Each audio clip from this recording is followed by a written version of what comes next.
पैठण येथील ऐतिहासिक श्री संत एकनाथ महाराज षष्ठी महोत्सव 9 ते 11 मार्च दरम्यान मोठ्या उत्साहात पार पडला। या कालावधीत भाविकांची मोठी गर्दी लक्षात घेऊन चोरीसारख्या गुन्ह्यांना आळा घालण्यासाठी पैठण पोलिसांनी विशेष मोहीम राबवली होती।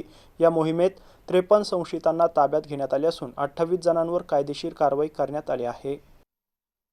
यासाठी पोलीस निरीक्षक महादेव गोमारे यांच्या मार्गदर्शनाखाली 2 विशेष पथके कार्यरत होती। पथक क्रमांक 1 मध्ये पोलीस उपनिरीक्षक ऋषिकेश तळेकर, राजेंद्र जिवडे, कृष्णाई शिंदे, कृष्णा दुबाले, सुजाता भराटे आणि पथक क्रमांक 2 मध्ये पोलीस उपनिरीक्षक संभाजी खाडे, अंकुश शिंदे, संतोष खिळे, गणेश फरताळे, सुनीता चेके, माधुरी चव्हाण या पथकांनी अत्यंत सतर्कतेने संशयितांवर लक्ष ठेवत 53 जणांना ताब्यात घेतलं होतं।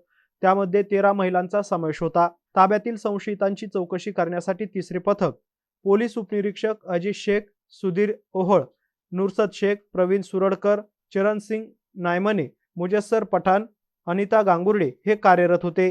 पोलिसांच्या या नियोजनबद्ध आणि कडक कारवाईमुळे दरवर्षी महोत्सवामध्ये घडणाऱ्या चोरींच्या घटनांमध्ये यंदा मोठी घट झाल्याचं दिसून आलंय। त्यामुळे भाविकांमध्ये समाधान व्यक्त होत आहे। ही कारवाई पोलीस अधीक्षक विनयकुमार राठोड, अप्पर पोलीस अधीक्षक अन्नपूर्णा सिंह आणि उपविभागीय पोलीस अधिकारी सुनील पाटील यांच्या मार्गदर्शनाखाली पार पडली आहे। गौतम बनकर, एमसी न्यूज पैठण, छत्रपती संभाजीनगर।